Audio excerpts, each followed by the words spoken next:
Howdy folks, Tex Grebner here with Tex Grebner Outdoors. Hope you guys are ready for your Tex Grebner Outdoors Saturday morning cartoon awesomeness. Because it's time for Illinois archery season 2023. Is this the year that I break the whitetail curse? I hope you guys are excited for this episode because it's going to be an adventure from the first day of the season to the last day of the season with all the prep work that went into this and a bit of a diary as well. I would do what I do anyway, but I am very appreciative of the supplies that I get from Three Rivers Archery as part of my sponsorship. So if you're looking for a discount on all your Trad Life supplies and you want to show your support for Tex Grebner Outdoors, go to threeriversarchery.com. On orders over $100, use the code Tex Grebner in your checkout and it will give you a free shipping discount on your orders. Now, deer season might be over, but that doesn't mean that you're probably not going to be spending $100 there anyway, so you might as well use my code, especially because bow fishing season is going to be coming up pretty soon, even though it sure don't look like it out there. If you're in the market for some high-end hunting ammunition between 30-06 all the way up to 505 Gibbs, or you want to make a 12 gauge to be able to kill a rhino, check out my friends over at Archery Ballistic Engineering. If you're looking to armor the front of your arrow and get into the Ethics insert-outsert system, use TGO10 in your checkout at ethicsarchery.com for a 10% discount on your purchase price. Life ain't like the pornos, and hunting ain't like the TV shows. I hope you guys are going to enjoy this week's episode of Tex Grebner Outdoors Illinois Archery Season 2023. I pride myself on bringing you the reality and the diary of what I do in bow hunting and try to live my dream and bring you along for the adventure. Now, I hunt for thrill of the chase, but hunting is a visceral mystery, and you never know what's going to happen on a hunt. Is this the year that I break the whitetail curse? So, such is the way of our people since before we struck fire from living rock. Let me tell you a hunting story. The summer was winding down, and I decided I needed to get pretty serious about getting my shit together for archery season. Now the funny thing is, amongst all of that, I also have to live real life with real life grown-up responsibilities. And let me just say, it's way overrated.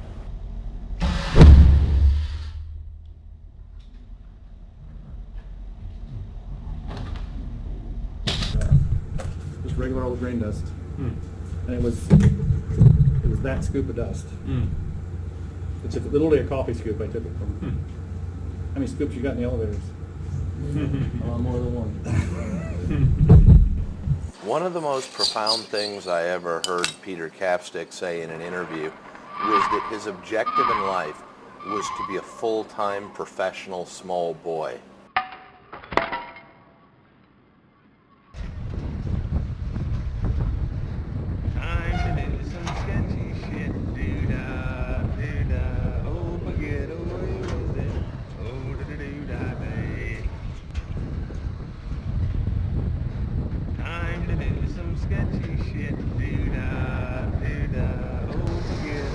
I don't dislike my current career path, and I am well paid at the grain elevator, but I do miss the whimsical life of poverty that I used to have as just a simple farmhand with as much time as I wanted to make YouTube videos. Now, I've talked before about maladaptive daydreaming, because it's way sexier to envision being mauled by a lion on safari than it is to deal with your mortality on a daily basis, knowing that you're one hot bearing away from a trip to hell. Now, you saw a simulated grain dust explosion on a micro scale in the safety video from the safety meeting.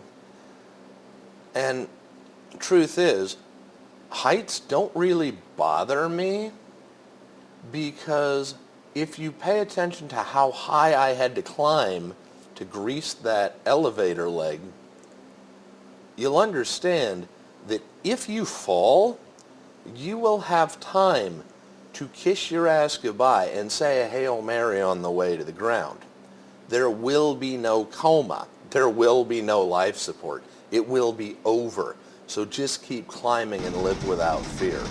I don't mean this in a disparaging way, but I see an awful lot of very confused adult onset ag producers and homesteaders that don't know what they're doing. Go to your county extension office for the Farm Bureau. And while you're there, pick up Future Farmer of America manuals and 4-H project manuals that will teach you about what you're trying to do. And it's not your fault that you're in your 20s and 30s or even 40s. This literature exists. You just need to know where to go in order to be able to utilize these Cold War era programs. Amongst the mundane chaos of my everyday life, I do spend an awful lot of time making sure that my bows and arrows are actually tuned up. Irony being, it doesn't matter how good your setup is if nothing shows up. 2 white ones. Hep! Come on. It's mid-September. Opening day is October 1st. I don't know if I'm going to be able to hunt opening day, but I want to try and be ready. What's funny is when I used to go out west back in the day, and I'd go to events and people would ask me, so are you coming out in September to go elk hunting? The truth is, even if I could have afforded it back then, the answer was going to be no. Because in September in the Midwest, there's way too much going on. For instance, right now in mid-September, I've got to get grain bins empty at work. I've got to make sure that everything is greased, that all the pre-harvest maintenance is done, as well as when I've got time, help my family get tractors, combine, auger wagon, and semi ready, as well as the fact of the fall roundup where we bring in all the cows and calves and then wean and then background the calves. You'll see more of that later on. But September's a really busy time, and it always feels like a mad dash toward opening day. Some of you are probably wondering about my gear. Well, I'm using a Bivouac Outlaw on 85 pounds. I'm using Serious Archery Products Apollo shafts for that bow. It's a 204 inner diameter. I'm using Ethics insert outsert, the steel combo. Going to be using Iron Will 200 grain broadheads, nocturnal knock. Now that's for my Bivouac Outlaw. I'm using the .260 bare bow shafts for the Oneida Phoenix that I have outfitted with the Boondocks Arrow Shelf, and I'm using nocturnals as well. I'm using the aluminum post steel sleeve Ethics on those, and obviously 200 grain Iron Will broadheads is what I'm going to be using when it comes to that. Now, an Oneida might not be uber traditional, but it does still allow me to use instinctive shooting and a very simple system. So I feel that that's a decent compromise for when the weather gets colder. Now here's a pretty good example of just how powerful even a docile cow can be. That cow just broke a gate hinge just with a casual kick. Now some of my earliest memories are of working cattle with my dad, of dealing with livestock. It's a huge part of my identity, and it's a part of my heritage that I'm really proud of. But make no mistake, it can be stressful. If we make it through a day of working livestock where nobody gets hurt, no animals hurt themselves, and I don't get yelled at, that is a huge success. But it is something that I really truly love to be a part of, and something that I'm really proud of having the childhood that I did. Fall working is kind of a multi-day process where you have to go out, gather the cows and calf pairs off the pastures, bring everything down home, wean off the calves from the cows and put them in one spot, go over the cows, make sure that they're going into the fall and the winter in good condition, put them out on their pasture, and then go through the calves once they've been weaned, doing backgrounding, which is deworming because they've been on grass all year up to this point, just in case they picked up parasites, giving vaccinations, possibly dehorning, but most of our stock has been selectively bred to not have horn genetics, and then selecting out possible replacement heifers. Now what's funny is, in some of these vet videos that I've posted over the years, people are like, who's that girl? Well, the answer is it's either the vet tech or the vet's wife. So, yeah, there's your answer, but people are always asking. It's the end of September, and here we are, opening day right around the corner. I've basically spent all of September trying to get 10 pounds of shit into a 5-pound bag and hoping that I'll be able to hunt and that I'll be ready on opening day, and that this might be the year that I break the whitetail curse. In the darkness before dawn, out in the trees, that is where a hunter's dreams can live. You've spent all year hoping and praying and plotting and scheming, and out there in that phantasmagoria, anything is still possible on opening day. Because hunting is a visceral mystery, and you never know what's going to happen on a hunt. Opening day is extremely special to me because it's always a brand new beginning. I'm going to be honest with you. Deer hunting and bow hunting in general to me largely is represented by failure. And so the idea of a fresh beginning, a new chance at success, is extremely special to me. With that being said, I am not a morning person by any stretch of the imagination. But I had the chance, after several years of not being able to actually get out and hunt on opening morning.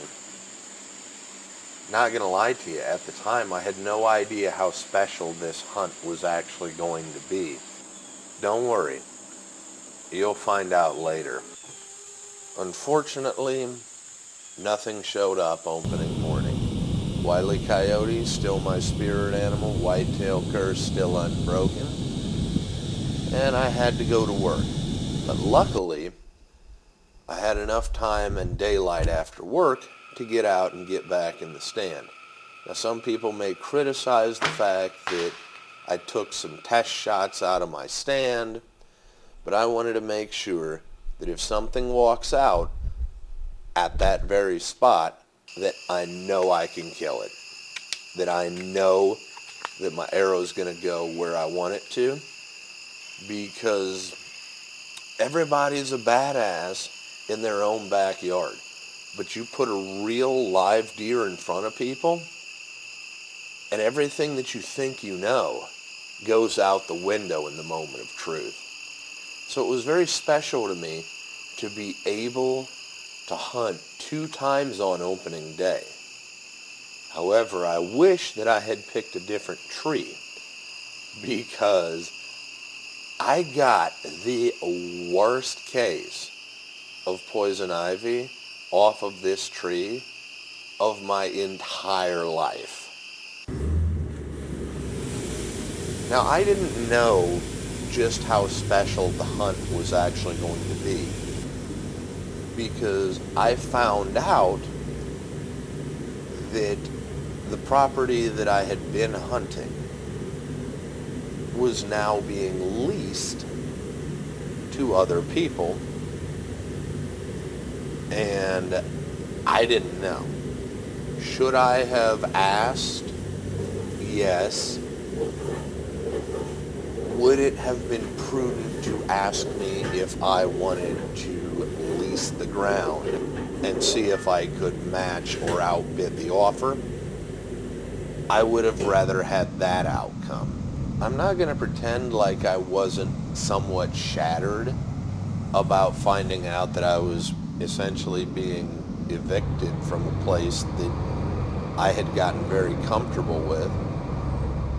Something that I struggle with is that of being a nomadic hunter, where I'll get access to a property and it takes me a couple of years to learn the deer behavior, and I start getting my stands where they need to be, and I start getting a pattern on the deer.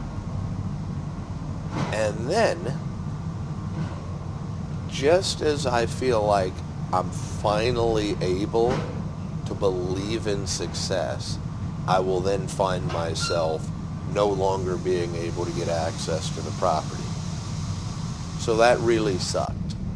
If you can watch the things you've gave your life to broken and stoop and build them up with worn out tools, if you can make one heap of all your winnings and risk it on one turn of pitch and toss, and lose and start again at your beginnings, and never breathe a word about your loss, if you can force your heart and nerve and sinew to serve your turn long after they are gone, and so hold on when there is nothing in you except the will that says hold on. And here I thought all the poetry had gone out of my life, and I find myself living in a Rudyard Kipling verse. Life doesn't care about you. Life doesn't care about me.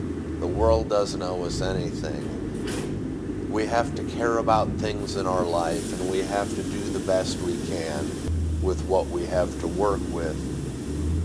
And so, I have to figure out a way at this point of doing my job, curing my poison ivy, and balancing my work schedule with trying to recover my tree stands from this property and put them on another property, my family's cattle pasture.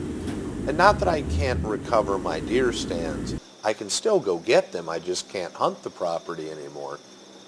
Luckily, I had a permanent stand on my family's property. Permanent because it's been there so long that I couldn't move it without a battery sawzall or an angle grinder because it's growed into the tree. My camera mounts are growed into the tree. So I at least had that, where I was able to get out and hunt when I could get out and hunt until I could actually get my stands pulled down and moved off of the other property and then come back and re-strategize. Now there's two parts of the season. There is mosquito season, and then there is too cold to enjoy it. And quite frankly, because green is my favorite color, and I love when the woods are lush and verdant, I will take the mosquitoes every day over hunting in January. Now, of course, as the grain elevator starts to fill up, I have to go up and do inventory and measure and make sure that we don't overfill grain bins, and we know when we need to switch distributors. And I don't mind heights, but it is very awkward working around up on the catwalks. As I said, if you fall, you will have time to kiss your ass goodbye on the way to the ground. And if you fall off one of the grain legs, you'll have time to say a Hail Mary too. With the deer season being what it was, I had no idea what to expect at this point, because everything that I thought that I had planned for was now basically turned on its ear, and I was back at square one. I had to do the best I could with what I had to work with, which was a very small section of property with only a couple of ways in. But this is the property that I had cut my teeth on, that I was going back to, like the prodigal son.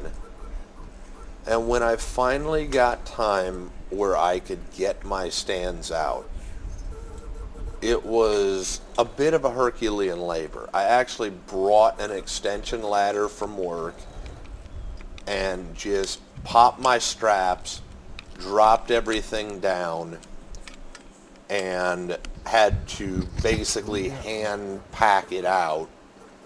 Taking down these stands was very emotionally taxing, as well as the physical exertion required. And I only had so much time in which I could do it in.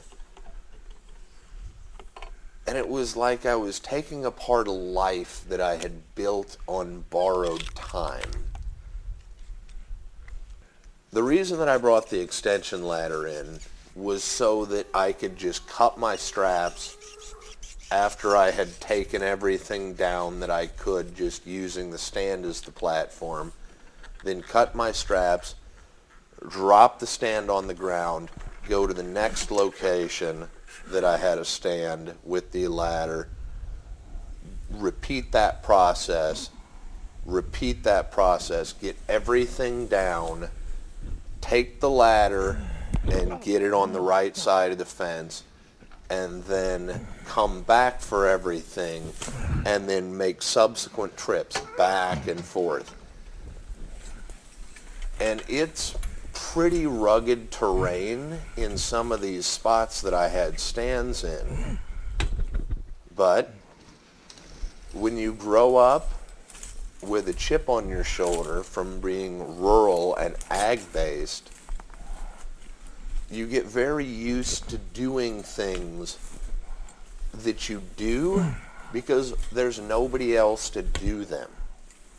And you get very used to doing things that seem impossible because they have to be done. And so getting these stands over the fence was a pain in the ass. Getting them hiked up out of the valley after getting across the ragweed field and everything else was a pain in the ass. But it happened because it had to. Looking ahead to a silver lining, I knew what the deer were doing on this property that I was losing access to. I knew that while I had come extremely close to success, that I hadn't broken the whitetail curse. Maybe it was time to go back to my beginnings and at least having a very small property. I know that I talk about the high stakes game of whack-a-mole, of what stand am I going to sit in. My options became incredibly limited now to where there wasn't that big decision. I only had a couple of spots in which I'm going to be able to sit, or spots where I am going to be able to put a stand on my family's property. So there was a silver lining to it, even though I'm not going to pretend like it wasn't emotionally difficult. But life goes on, and it's still harvest. Still working basically 7 a.m. to 7 p.m. Monday to Saturday. Still working 8 a.m. to 4 p.m. on Sunday. Still dealing with heavy machinery, dealing with the imminent possibility of something going catastrophically wrong, and trying to work in a workplace and maintain my skills while I'm able to maintain my skills. Obviously, nobody in the porta potty, and I don't think that I can miss the shed. Be aware of your target and what is beyond it. But I felt pretty confident in being able to sneak some practice in between trucks. There are the occasional days where it is so rainy that nobody's going to pick. But I also knew that I wasn't going to have enough time to actually get out to the stand. I wanted to make sure that if I was able to get out to one of the stands that I had hung after dark, that when I was able to get out, that I was going to be deadly if something decided to show up. A lot of times we fixate on our gear because it's one of the few parts of the visceral mystery that is the hunt that we have control over. And we also have control over how much we practice, because in case you didn't know this, you are not as good as what you can do. You are only as good as what you can do on demand.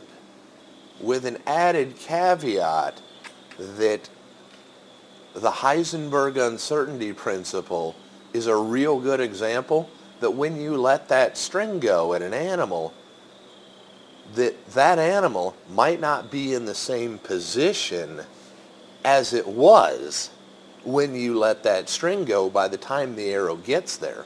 I am a firm believer that target panic has killed more whitetail than good shooting by the simple fact of people short drawing their bow or not following through and dropping that arrow right into the vitals. Because I have made some incredible shots with perfect form and had the arrow sail right over the back. Now, luckily, I was able to get a stand up that was a fancy new muddy stand, mostly because a lot of my tree stands were originals, they were old. I didn't have a lot of faith in the cables. With everything that was going wrong, I figured, you know what, I'm not taking any chances on this Final Destination stuff. I'm just going to get a new stand and put it up that I know is safe. And luckily, I found like a perfect tree. Now, I hadn't dedicatedly hunted this property in several years. It's always been an afterthought because I've always been looking at the grass that was greener on the other side. Now, I actually had no other options, and I found out when I was scouting for trees and putting up this stand in the middle of the night that it was a perfect spot and a perfect, nice, tall tree that was the right diameter. Sometimes you get to see some amazing things, even if hunts are mundane. Like, I got to watch this owl catch a squirrel, and there was a morbid sort of poetry in the fact that his hunt was going way better than mine. Granted, he does it for a living. When Wiley Coyotee is your spirit animal, you really have to cling to silver linings. For instance, it doesn't matter that my hip waders had a hole in them and my boots filled up because it's pouring down rain. However, without the rain, then I might not have been able to actually get out on this hunt and have the time to be in the woods. The season was at least getting back to normal now that I had moved my stands out of the other property, recovered everything I could, got stands up on my family's property again. So things were getting back to normal, but it was very frustrating because I felt like October had slipped away from me and I hadn't hardly seen any deer movement to speak of.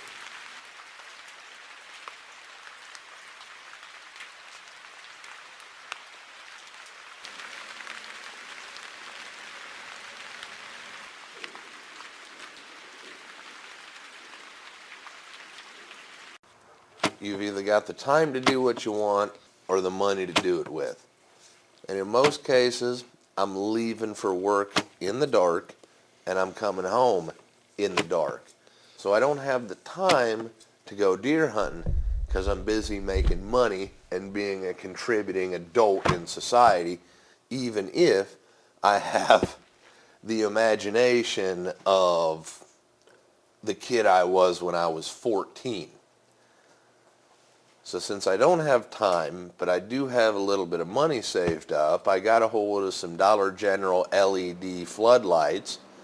That way I could set up my yard to fight seasonal depression and stay as sharp as I possibly could with my bow, my spears, throwing knives, oh just you wait.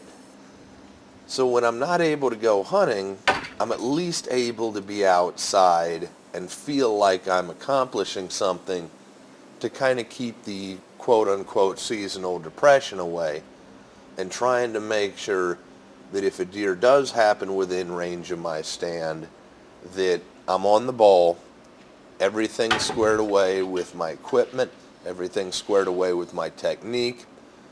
I am shooting better than I probably ever have at this point. With October gone, and we're getting into November, I'm full of excitement, but I'm also full of dread. I'm full of excitement because that means that the rut's coming up, and in theory, the deer ought to start moving a lot more recklessly. But I'm full of dread because I know that I'm probably going to have to work a significant portion of the rut, and once it's gone, it's gone. Now, most of the time I'm shooting in the backyard between 15, 20, and 30 yards. Sometimes I'll stretch it out to 30, but most of the time I try and perfect things at about 15 yards. Because realistically, when you're filming hunts on your own, you really need stuff close so that you can have your camera zoomed all the way out, just pointed in the general direction if something shows up, hit record, and hope for the best. I don't mean to always sound like I'm complaining about my hunting, because it's something that I'm extremely passionate about, that if I wasn't obsessed with what I do, I would have quit a long time ago. The irony being, very few people will respect your effort that you put into things without results to prove success. That's just a sad truth of the human condition, it seems. So while I don't like discussing my frustrations, it's an important part of the hunting story that I'm telling you, so that you can experience and empathize with the adversity, because it can be very frustrating walking into a stand knowing what the deer are doing on the other side of the fence and not being able to do anything at all about it, knowing that there are two rutting bucks fighting down in the creek on the other side of the fence on the wrong side of the property line, and just having to,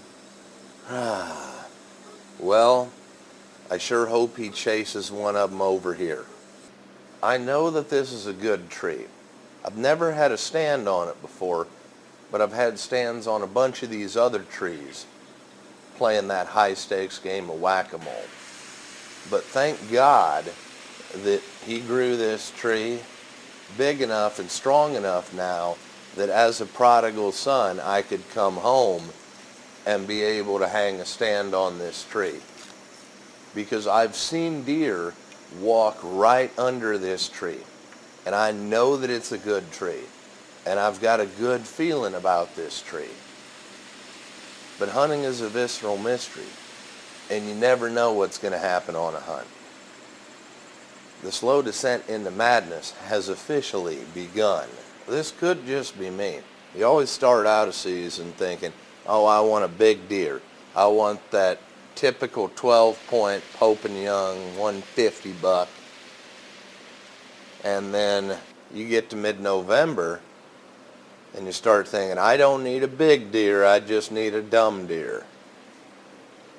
But whitetail are wild and free, majestic creatures, and they're going to do what they're going to do for whatever reason or lack of reason that they might have.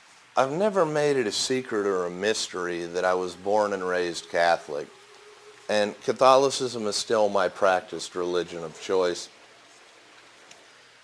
However, I do have a very open mind, especially when it comes to things that are esoteric and maybe even occult, because there are more things between heaven and earth than you can shake a stick at. But Protestants get so mad when I talk about abstractions like saying the God of the hunt or the spirits of the wild, or jokingly Wiley Coyotee being my spirit animal. And I was actually asked about Saint Hubertus, the patron saint of hunters. I was asked, do you pray through Saint Hubertus for his intercession with God, and maybe that will help fix your hunt? Now, first of all, that's a very Protestant way of asking the question, just for the sake of the comedy here, because a Catholic would ask if I prayed to Saint Hubertus, where a Protestant says pray through Saint Hubertus. And the funny thing about Saint Hubertus, Saint Hubert being the patron saint of hunters, is that he didn't become a saint until he gave up hunting. And Hubertus was the reason that priests were not allowed to hunt. Priests could fish, but they were not allowed to actually go hunting because of Saint Hubertus. So that's actually kind of funny to me, and the ironies within Catholicism in general. And it's still funny to me how the question was asked that completely caught me off guard. I couldn't help but snark this friend of mine a little bit when he asked me about asking St. Hubert for help. So I said, I don't know if St. Hubert actually approves of hunting anymore. I might as well ask St. Jude, because St. Jude's the patron saint of lost causes. The harvest was winding down. The leaves were off the trees in a lot of cases. I was seeing scrapes, I was seeing rubs, and I was seeing some deer movement. Not necessarily where I wanted them, but at least I was seeing them in a window shopping kind of way. And I was feeling excited, almost against my own better judgment, allowing myself to dream and daydream and believe in success. The days were getting shorter. I was shooting well. Things hadn't gone horribly wrong in my life for quite a while. And I was wondering, would this be the year that I break the whitetail curse? Is some doe gonna lead some buck across that fence line? I was excited and daring to dream, but I was also dreading the coming gun season. Now, I don't have anything against gun hunting at all, but I only would get so many tags per year, and with delusions of grandeur, I wanted to be able to take 2 bucks in a year with a bow if I had the option to. However, if you've been around the Midwest, you know that after the gun seasons, deer become even more difficult to hunt than they already were. If you're new here and you don't understand game laws, here in Illinois, we can't bait. So if you're sitting back and you're thinking that I'm a terrible hunter, I've got this whitetail curse, well, I'm sorry, I can't just dump 500 pounds of corn under my stand and legally make a deer appear. I'm not saying that I have any ethical reservations about baiting where it's legal, but I have to obey the laws. And that's just how things are here. So if you're able to bait, please don't compare your success with my failure with an absolute ignorance of what the game laws actually are for fair chase whitetail hunting in Illinois. Now, I also struggle with kicking deer out on my way to my stand because with land access issue, there's only so many ways that I can get to my stand. I either have to go down a slippery, muddy, steep-ass cattle path at the top of the Glacier Cut Valley where the creek runs that I normally have to use a rope in order to get down safely and have a controlled descent, or I have to cross the creek by going in at the gate at the bottom. Would it be nice if I could come in other ways? Yeah, but there's this thing called property lines and fences and so on. So while it is very frustrating to kick deer out ahead of you on the way to your stand, not everybody has manicured ranch roads either where you can drive to a certain spot on the property and then walk through the woods letting the woods settle down. Nope. The only reason that these trees exist on this property is because the terrain was too inhospitable for them to actually be taken off. The good news about rain, and it's a double-edged sword, is that I'm going to be able to have time to go out hunting most likely. The bad news is the creek is either going to rise and make it harder to get to my stand, or the hillside is going to be so muddy that even with a rope to control my descent, it's still going to be a shit show getting down to my stand. The only thing that sucks about the same, if not even more, than sitting in a deer stand when it's -20 out is when it's 33 degrees and raining. But you never know when deer are going to move. And in most cases, if you can get out there and then be patient through the rain, the deer might start moving just before dark. But deer are wild and free, majestic creatures after all, and deer do what they're going to do, and life does not care about what we want.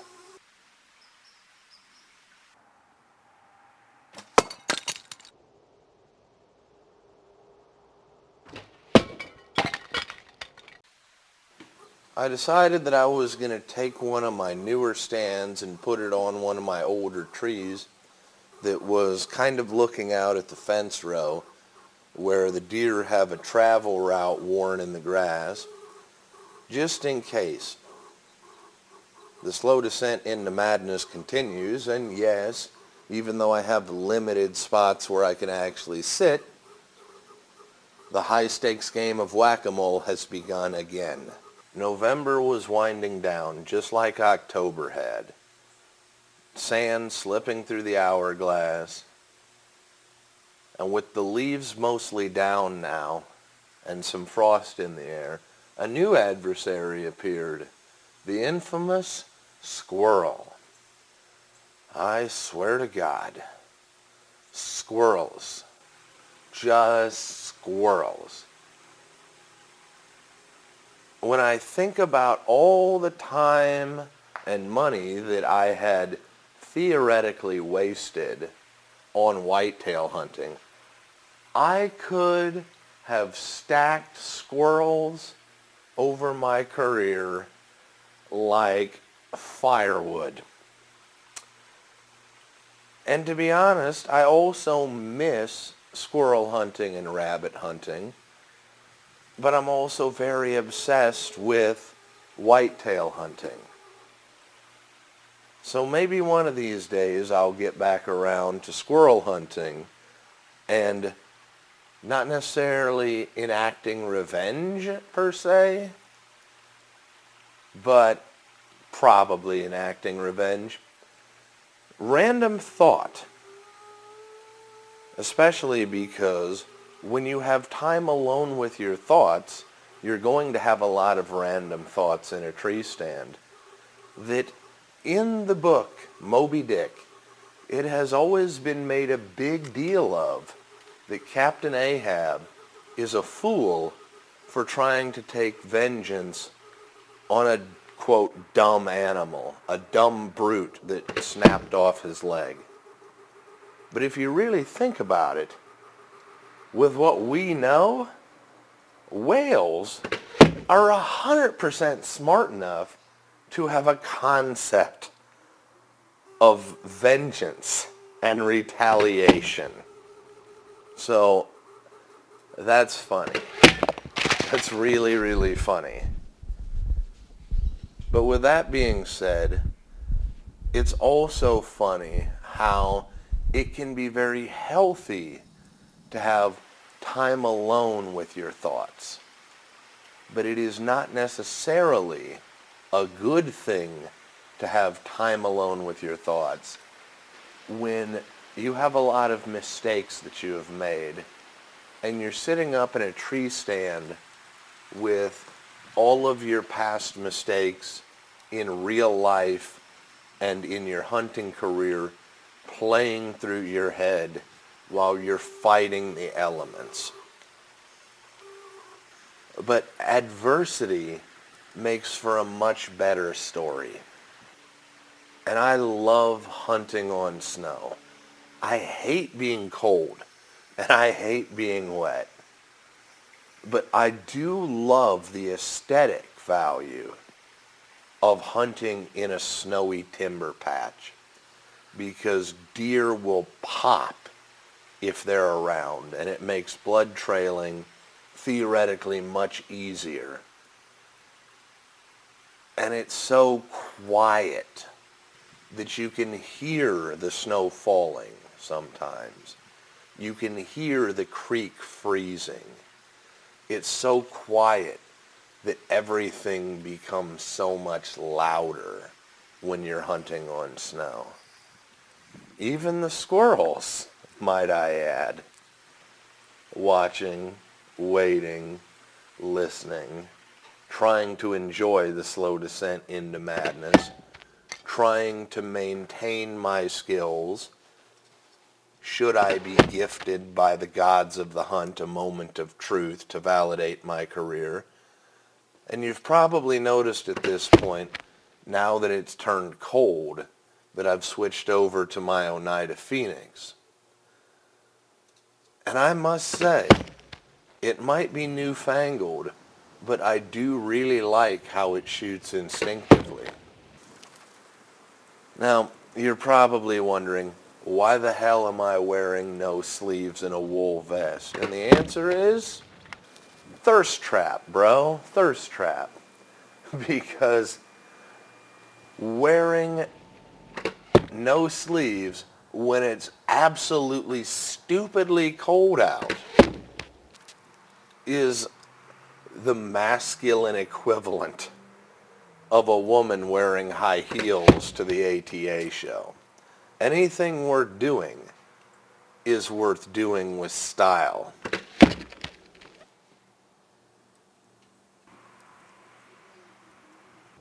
November was just about over, and I wanted to make sure that going into December, if it was brown and it came in range, that it was gonna be down.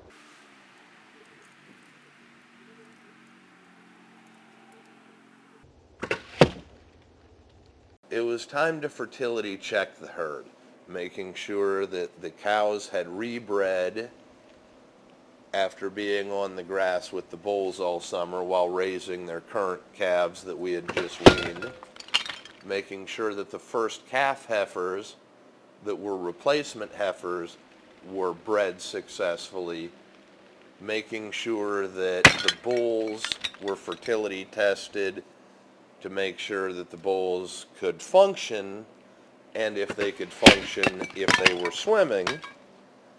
And here's a pro tip. If you're looking for a more affordable way of getting beef, and you don't necessarily want to buy store-bought, and you don't necessarily want to buy feedlot beef, well, nobody feeds their breeding stock grain for the most part. It's grass, it's hay, and only supplemental grain feed in the breeding stock. So go to your local sale barn during a cull cow sale.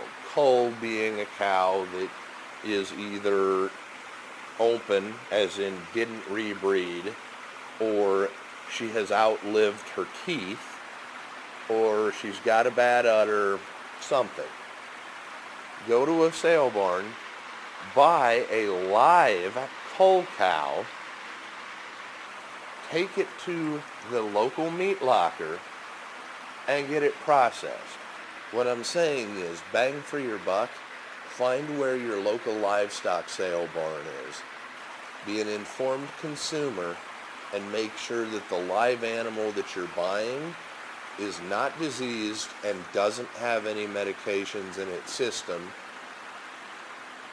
Buy a live animal and get it processed.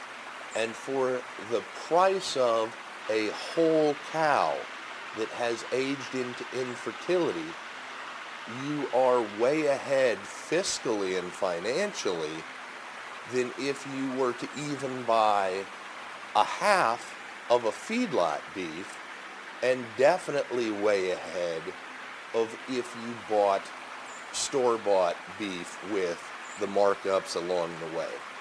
So I hope that that is helpful to people that might not know that, yeah, go buy a live animal and cut out the middleman of things, and you're still helping local agriculture on a field to table to fork level. There's different stages to the deer season, and if you know anything about whitetail hunting at all, you're probably familiar with the fact that there is the early season, the pre-rut, the rut, the post-rut, and then the late winter section of the season. Everything breeds, everything feeds, everything drinks, everything sleeps. Ideally, if you have a property that will allow you to do it, you want to figure out where the deer are, where the deer are going to be going in order to fill their basic needs, and then figure out how they're getting there and set up alongside them in a perfect ambush scenario. That's great. That is perfect. Downside is when you have only what you have to work with, you only have what you have to work with. You've probably noticed that I can't be trusted with creativity because my after dark antics in the backyard have gotten successively weirder and weirder with glow sticks and LED rope lights that are on battery packs, because if Menards can put out Christmas decorations at like before Halloween, I can use Christmas decorations inappropriately as well. For instance, like creating a glow-in-the-dark lightsaber style Samburu spear that's actually going to pop on film. Fighting seasonal depression with Christmas decorations and some AA batteries. Every day of hunting is exactly the same, but every day of hunting is just a little bit different. And in spite of the mundane boredom, there is always primal excitement when you get into your tree stand. It's funny though, because we're all always excited when we go in and we get climbed up. We harness up to the tree, we put our knock on our string, and we're ready to go. And about 15 minutes goes by and you start thinking, especially when it's like 12 degrees outside, why the hell did I even want to be here? But you still go out. You still make yourself go out. Even when you don't want to, even when you have given up hope, you will go out. At least if you're me. Because anybody can hunt in October. It takes a special sort of lunatic to enjoy on a sick level hunting in December and hunting in January. I know the quality of some of these night shooting videos hasn't been all that great, but that's why I'm using clay pigeons, because they're a reactive target. You guys get to hear the shatter through the body mic that I have down there on my backstop, and you can at least see when the shatter happens in most cases. I also like it because it's the correct size. Now, there is nothing more anticlimactic than a clay bird that doesn't break, but you're only as good as what you can do on demand. So I had to do an encore. I also like clay pigeons as targets because they are approximately the size of the human cranial ocular cavity in the face, which is the easiest way into the brain. It's also, as you can see, pretty much the same size as the IBO-10 ring. And deer vitals on 3D targets are extremely ambitious. Extremely ambitious. That 10 ring on a whitetail is basically all that you have. I like clay pigeons as a reactive target, but I also like them as a single target.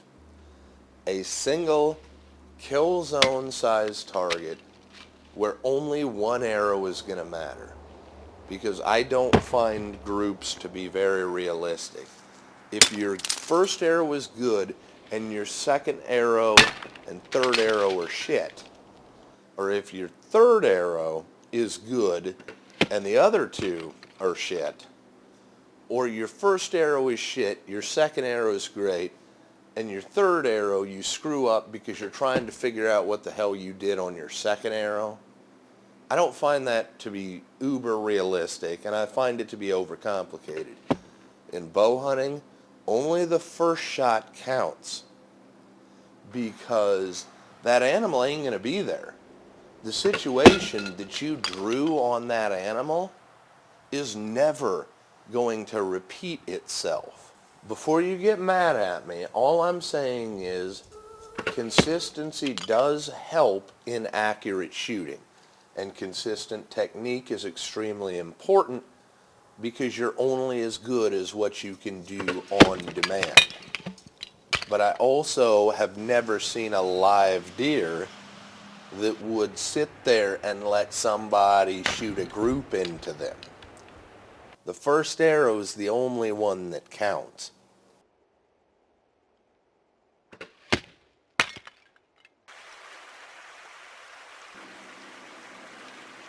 As the world continues to go crazy around me, my quest continues. It's amazing in the winter woods how everything is quiet. But because everything is quiet, it makes everything so loud. Where you can hear the creek freezing on the rocks. Where the branches rattle almost spookily in the lightest breezes. And of course, the squirrels scampering across the frosted leaves that are on the ground, sounding like what you would imagine a buffalo sounds like. Every sound will key you up and set you off. Christmas is coming. The world is going crazy around me. Work is at least back to normal 40-hour weeks, but the days are getting shorter, So I only have so much daylight, still practicing relentlessly, hoping for a Christmas miracle. Maybe, just maybe, I might break the whitetail curse. I gotta say, when you're hunting in freezing fog, there is such a fairyland quality to it that it's really exciting. It feels sensorily very primal because there's mystery. It's like going out in the morning before dawn, where there is that phantasmagoria, where your imagination can live. So the freezing fog and the misting, freezing rain was just a hell of an experience on this hunt. Christmas was over, and no Christmas miracle. The slow descent into madness continues, and the whitetail curse was still unbroken. And I'm still fighting depression, or rather seasonal depression, with my mall ninja tricks. That Grebner kid's being weird in his backyard again. So December was winding down, and it hadn't been warm per se, but it hadn't been nearly as cold as what it normally would be for the time of year, or at least not enough snow. We had been getting a lot of winter rain, and nothing was really sticking. So I was pretty sure at this point that the rut was over. But I know that on this little patch of property in the late season, that when I have hunted it, I have seen deer, and things haven't just come together up to that point. So I know that I'm part of the deer's winter range. The question is a deer going to walk by me? Is a deer going to walk within the range of my bow? Am I going to break the whitetail curse? Hunting is a visceral mystery. And on the last day of the year, I was hoping to solve it. Watching, waiting, listening. And let me just tell you, when there is frost under the leaves trying to get down a slope that has been mud and then freezes, is an adventure in itself. It is crazy.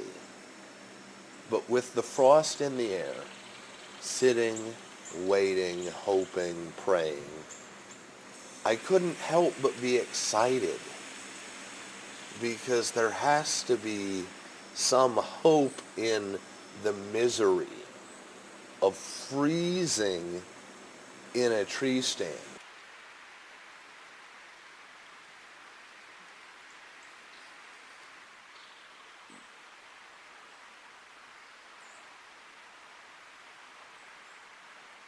Life ain't like the pornos, and hunting ain't like the TV shows.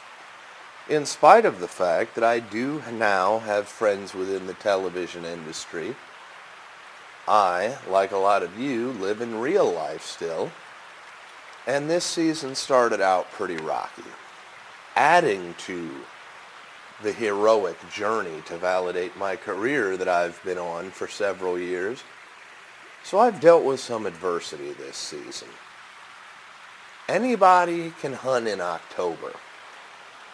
You got to have a special kind of crazy to get excited about going out and sitting in a tree stand in January.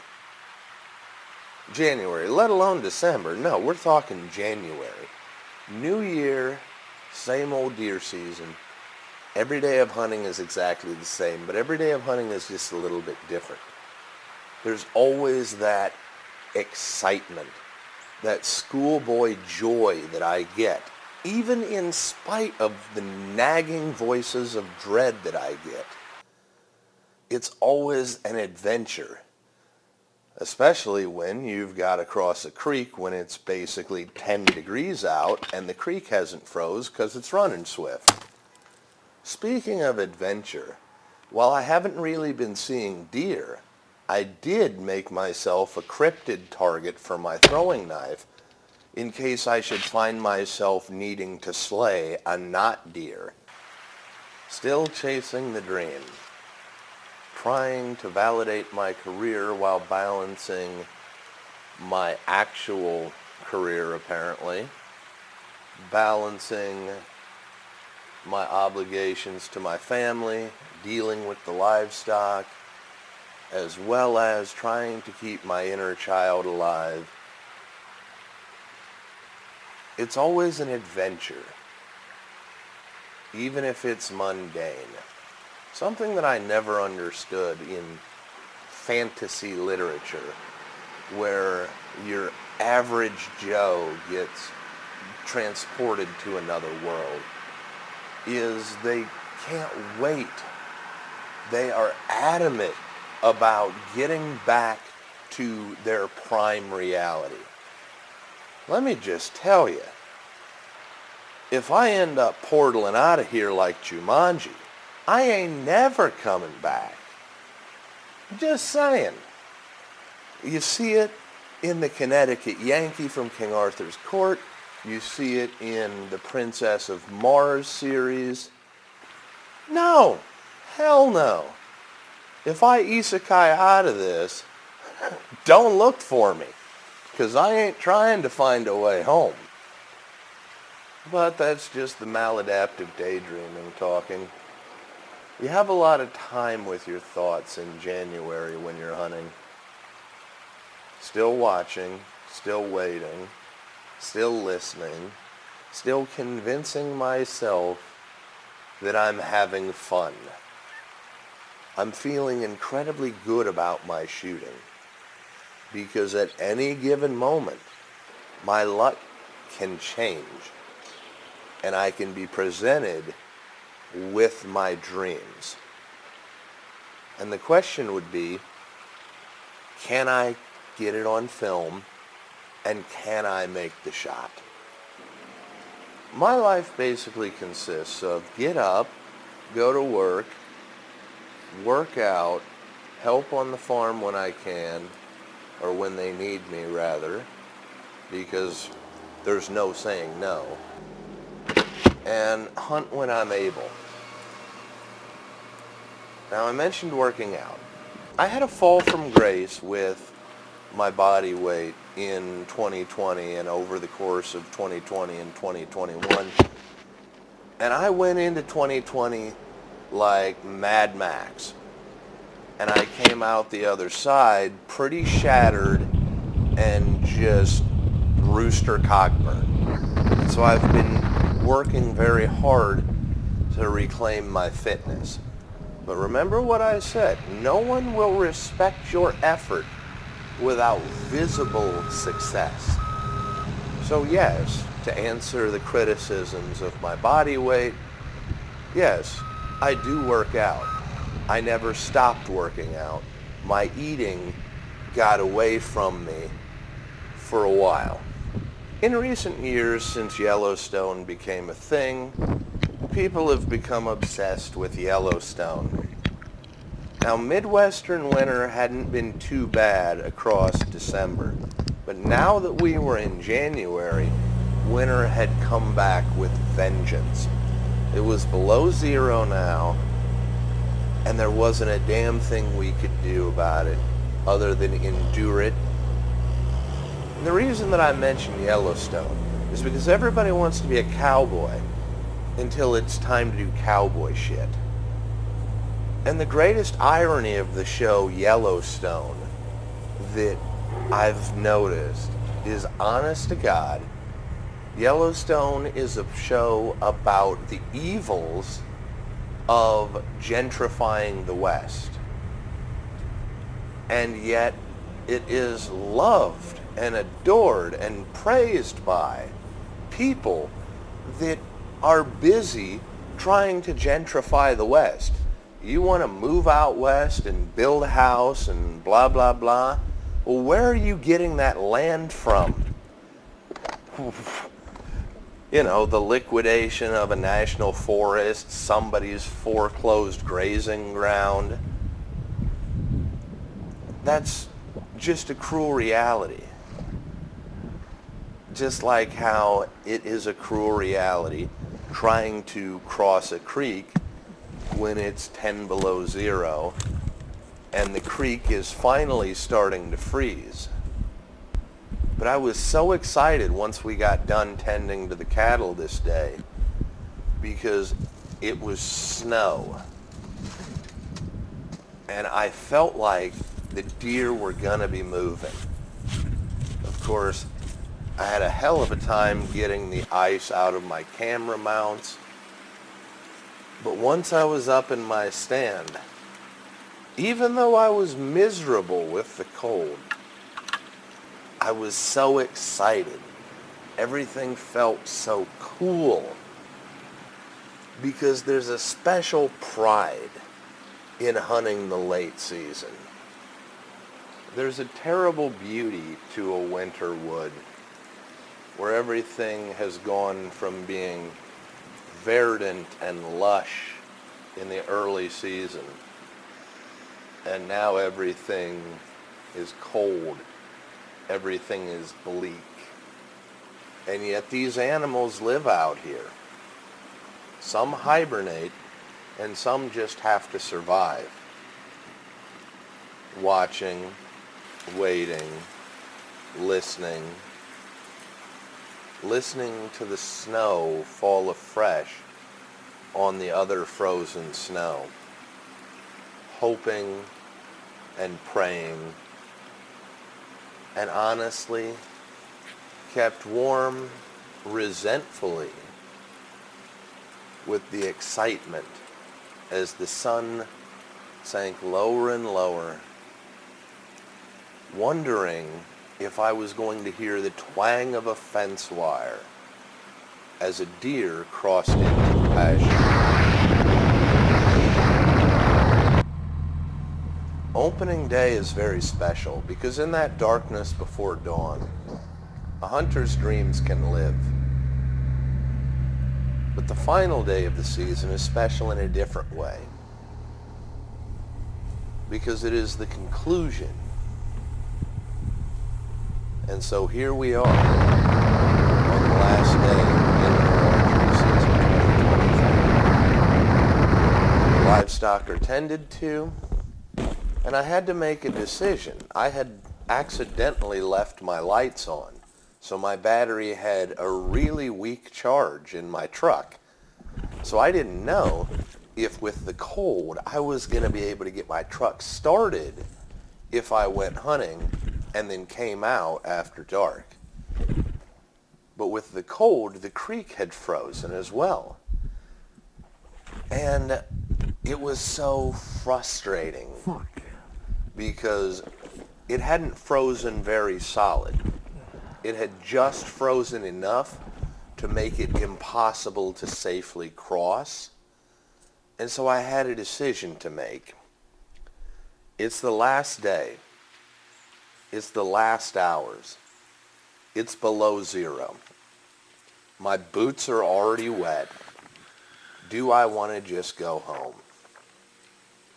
The answer is no and yes. Yes, I wanted to go home. No, I wasn't going home. I was going to hunt the last hours of the last day. All my planning, all my hopes, all my preparation over the course of the season had been turned on its ear. And I had to start again at the beginning. I hadn't even successfully filmed a deer that you could actually see. I hadn't even drawn my bow on an animal the whole season. But I wasn't going to quit. Here ends the hunting story. Empty-handed again, the whitetail curse still unbroken. And for all my efforts, I have nothing to show but my tenacity.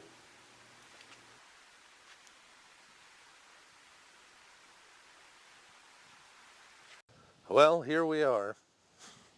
Whitetail curse is still intact. Wiley Coyotee still my spirit animal. But life ain't like the pornos and hunting ain't like the TV shows, and as long as I'm able, you're going to get to see, success or fail, Illinois archery season. As always, God bless all my sportsmen of America. Join the NRA to protect our rights. Please check out my friends over at threeriversarchery.com. Thank you very much to those of you involved in law enforcement and those of you serving in the military. And thanks for watching Tex Grebner Outdoors.